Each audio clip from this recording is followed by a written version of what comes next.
At the end of this lesson, we will be able to understand the basic influence of energy on geopolitical contours on the MENA region. Because of the critical role of energy in the economic growth, this module will explore issues related to the energy markets and the environmental impacts of energy use in the MENA region. On this basis, the lecture discusses several cases suited to explain the complex world of international energy politics.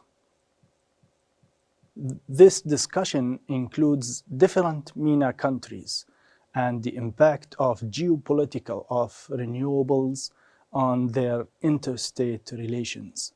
MENA is an abbreviation that stands for Middle East and North Africa. According to the World Atlas, the region includes approximately 20 countries. The MENA region accounts for approximately 6% of the world's population. The total population of the MENA region has increased 5 times since 1950. From just under 110 million in 1950 to 569 million in 2017. Many of the 14 OPEC nations are within the MENA region. While there is no standard list of countries included in the MENA region, the term typically includes the areas from Morocco in the northwest of Africa to Iran in the southwest of Asia and down to Sudan in Africa. World Bank expects an increase in the economic growth of the MENA region with 1.5% in 2019 to about 3.5% in 2021.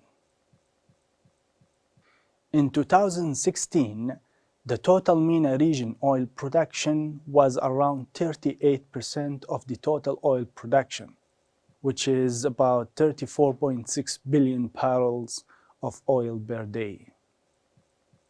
In addition, MENA has around 52% of the total proven oil reserves in the world, with Saudi Arabia being the leading country in the region. In 2016, the MENA region accounted for around 20% of global gas exports. Most of the exported gas from the MENA region is to the Asia-Pacific region. The MENA region hosts 47% of global proven gas reserves as of 2016, with Iran and Qatar being the leading countries in the region. The MENA region is suited to the development of the renewable energy technologies. And this is because most of the countries are located in the so-called Sun Belt. The potential for wind energy is also very high in several countries of the MENA region. The development of renewable energy systems, mainly wind and solar, has progressed significantly, reaching more than 27 million tons of equivalent oil for the whole MENA region in 2015. Morocco achieved more than 1.2 gigawatts, and Egypt is making a good progress in its energy, where it included 2 gigawatts of PV installed capacity, while Algeria has fallen shortly of its ambition. Similarly, the political situation in Libya has prevented progress on the implementation of renewables. The Saudi National Renewable Energy Program intends to install a capacity of 9.3 gigawatts by 2023. In order for the MENA countries to be able to use their renewable energy potential, the required transformation should occur at the following levels. First, mandatory renewable energy targets set within fixed deadline. Second, establishment of a regulatory framework with allocation of rules and responsibilities. Third, adoption of policy support measures for renewable energy projects, and gradual decrease in the use of fossil fuels. Dominating energy resources in Libya are oil and gas. Oil reserves are estimated to be 40 billion barrels, and they will last for around 50 more years. The proven reserves of natural gas account for around 1,500 billion cubic meter. Most of the Libyans' oil and gas is exported, while only a small percentage is used for domestic consumption. During the Libyan Revolution in 2011, the Libyan oil production decreased from 1.6 million barrels to around 350,000 barrels daily. But still, there is always a high surplus in the energy balance, allowing Libya to export large parts of its energy resources. It's important to note that the oil revenues account for 90% of the total revenue in Libya. The majority of Libya's oil is sold to the European countries. Europe gets over 85% of Libya's oil exports.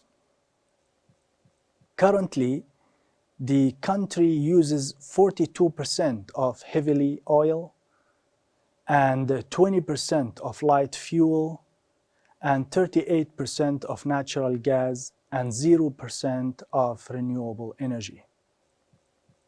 First renewable energy applications started in Libya already in the mid-1990s. Although Libya has abundant solar and wind resources, in the energy mix, renewable energy do not play any significant role and present less than 1% of the total energy production.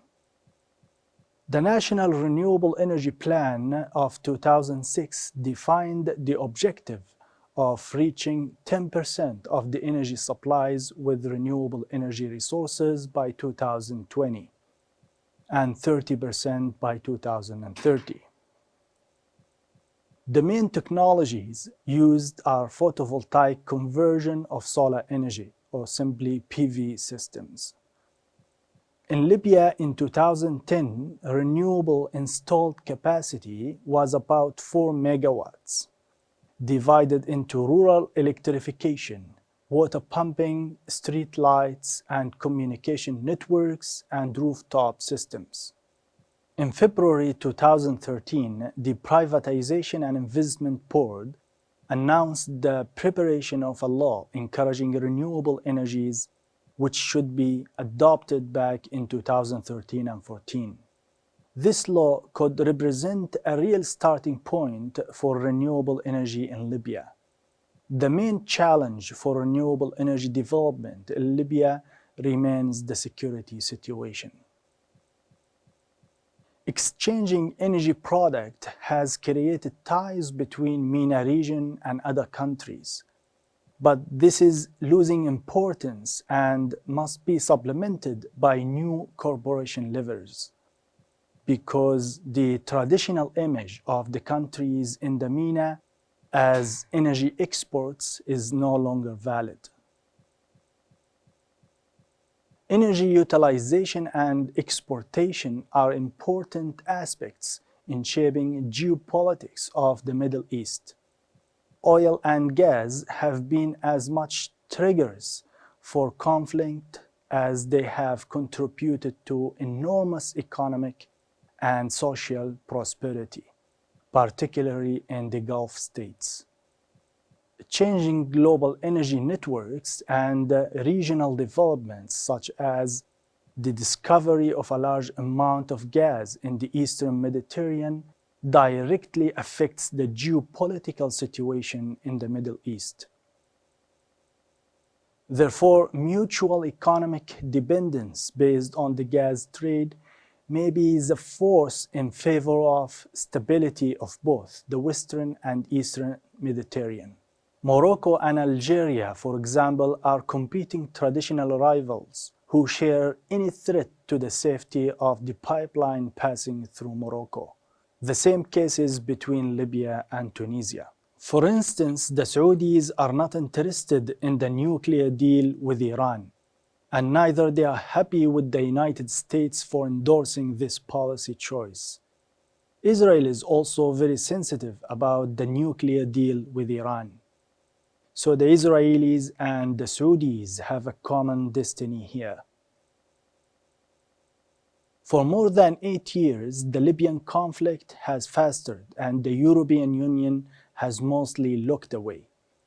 But with the recent involvement of Russia and Turkey on opposite sides of a nasty civil war, Europe has suddenly woken up to the implications of a new game.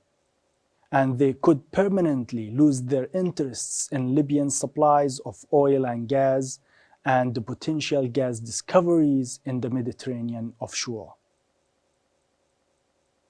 The Europeans took the lead in bringing together the Libyan parties of the conflict in Berlin and placing the Libyan issue among their priorities.